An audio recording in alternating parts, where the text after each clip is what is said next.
Galaxy had officially classified Jason's homeworld as a Type 15 death trap, which was going to make Jason Varys's participation grade in this particular class very awkward indeed. He sat in the front row of Xenogeography 302, nursing coffee that could strip paint off a starship. The other students gave him the kind of berth reserved for unexploded bombs. A course title glowing above the podium explained why: Deathworld Ecology and Hostile Habitats. Jason had survived global pandemics, the invention of social media, and 2 polar vortexes in Chicago, but he suspected this lecture on his homeworld might be the thing that finally killed him. It was going to be very hard to pay attention in a class he already knew everything about. "Welcome!" Dr. Rethix swept in like academic arrogance had grown legs. The civilian professor's limbs bent in too many places, his smile sharp enough to cut glass. "This semester, we explore planets where the weather has catastrophic moods and the wildlife considers extinction event a recreational activity." A Cathari student raised a trembling tentacle. "The syllabus mentioned Earth?" "Ah, yes." Rethix's eyes glittered. "The crown jewel of cosmic horror, Earth." Jason took a long sip of coffee. The first slide showed a beautiful blue marble floating in space. "Don't let the aesthetics fool you," Rethix purred. "This planet has been trying to murder its inhabitants since day one." Click. Next slide. A montage of visceral destruction. Tornadoes, hurricanes, earthquakes. "The weather includes spinning columns of air that relocate entire structures," Rethix lectured, a note of grim satisfaction in his voice. "The natives even have a primitive mythology around them, believing they can be chased or studied up close." Jason's hand went up. "Yes?" Rethix asked, clearly not expecting a substantive contribution. "Small addition, Professor," Jason said. "The mythology is more of a professional hazard. My uncle is a storm chaser out in Oklahoma. Says the sound a big twister makes up close is like a freight train, except the train is angry, 10 miles tall, and wants to throw your car into the next county." The statement hung in the air. It wasn't a fact from a databank, it was a memory. Livy, from the tranquil paradise world of Seraphon, made a sound like a whimpering flute. "Your uncle does this?" "Yeah," Jason said with a shrug. "Someone's got to get the sensor readings. He gets great footage." Dr. Rethix's confident posture stiffened. He stared at Jason, truly seeing him for the first time, not as a student of Xenogeography, but as a primary source. "Your family is from Earth? I thought humans had establishments on Mars." "Born and raised," Jason confirmed, taking another deliberate sip of his coffee. "And some people are from Mars, but I particularly am from Earth. You were about to get to the wildlife, right? Can't wait for the Australian part. That's where it gets really good." Silence. "Thank you for that colorful addition." Rethix moved to the next slide. Earth's greatest hits: sharks, crocodiles, spiders. "That's a brown recluse spider," Jason offered helpfully. "They can hide in shoes." In the back of the class, someone fainted and slumped on their desk. A weak-stomached classmate vomited into the trash can. Everyone was horrified by Earth, and the creature, the human, who survived it. Jason held back a laugh. Maybe this class wouldn't be so boring after all. Livy from Paradise World Xeraphon made a sound like a tea kettle. "In shoes?" "Sometimes beds. Really anywhere warm and dark." Dr. Rethix's eye twitched. "Perhaps our Earth native would like to teach the class?"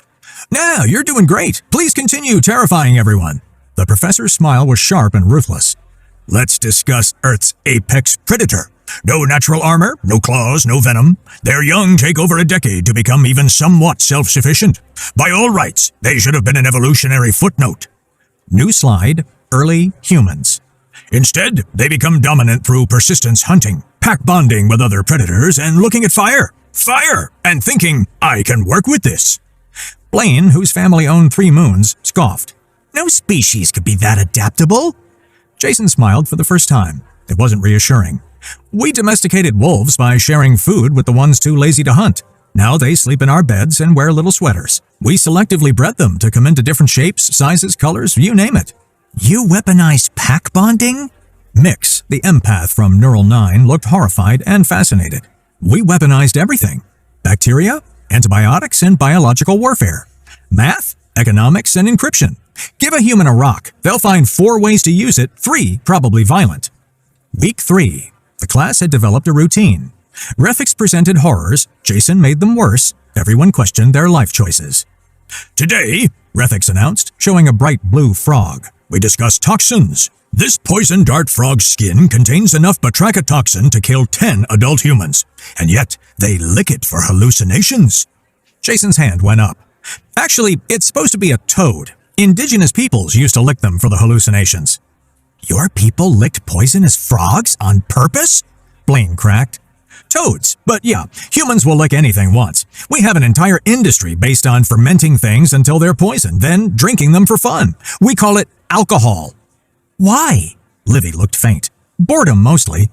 Rethix cleared his throat. Let's discuss human warfare. The next slide was just statistics. Somehow worse. Humans achieved global warfare before global peace. They split the atom for destruction decades before using it for power. The Geneva Conventions are really more like suggestions, Jason muttered. The what? Rules of war. We had to make rules about how we're allowed to kill each other because we got too creative. No false surrenders, no targeting medics. You needed rules? Mix's empathetic abilities were apparently causing a migraine. To limit killing? Well, yeah, otherwise it's just chaos. Later, discussing tsunamis, Jason went quiet. 2004, Indian Ocean. 2011, Japan. People still live in those areas. They return? Livy's voice cracked. After the water tries to kill them? It's home. You rebuild. You prepare better. You stay because leaving means letting the planet win. For the first time, even Rethix seemed at a loss. Final week. Rethix presented his thesis, The Inevitable Collapse of Deathworld Civilizations. Every model shows the same result. Deathworld species burn too bright. They're programmed for crisis, so they create crisis. Humans exemplify this. Nuclear weapons for less than 2 centuries, climate destabilizing, tracking asteroids that could end them. To be fair, Jason said, the disaster movies are pretty good. This, Rethix snapped, is precisely the attitude that dooms you. You treat existential threats as entertainment. No, Jason stood. We dance with them. He walked to the front. You want to know why humans survived when your models say we should have burned out? Because we didn't survive despite the horror, we survived with it. We made friends with it. That's poetic, but hardly. Human history, empirical facts. Jason's grin had an edge. We're pursuit predators who learn to sweat. We can run anything to exhaustion. We throw with accuracy that makes computers jealous. We see patterns so well, we get anxious when they're not there. We don't just adapt to our environment, we adapt it to us. He pulled out his device, projecting images. 2004 tsunami. 10-year-old Tilly Smith recognized warning signs from geography class. Saved 100 people. 2010 Chilean mine collapse. 33 men trapped. The whole world stopped to dig them out. Different nations, different politics, didn't matter. They were humans in the dark, so we brought light. These are anecdotes. They're who we are. On some level, all of us understand that we're all fighting the same dark together. Jason faced the class. You want to know what makes humans terrifying? We're predators who figured out cooperation beats competition.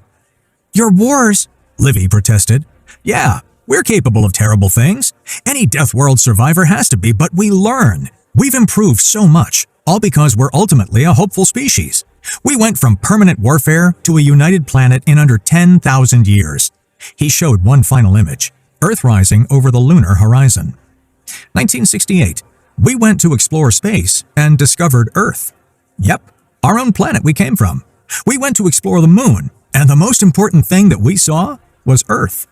Every human who sees this comes back changed. It's called the overview effect, suddenly understanding we're all crew on the same ship. His voice dropped. You study Deathworlds like curiosities, but they're teachers. Earth taught us survival isn't enough. It taught us the only way to beat entropy is together. That's why humans will outlive your models, Professor, because we don't just survive, we make survival worth it. Silence. Then Mick started clapping. Others joined. Even students who'd spent the semester terrified found themselves applauding. Dr. Rethix stood rigid as his thesis crumbled. This is sentiment, not science. No, Jason said, raising his coffee in salute. It's anthropology, the study of how persistence predators became poets, how monsters chose to be human. He paused at the door. Oh, and Professor, when you cover Earth flora, don't forget kudzu. Now that's a proper horror story. It's called The Vine That Ate the South, he smirked. In the silence after he left, Blaine raised a tentative hand. I'd like to learn more about everything to do with Earth.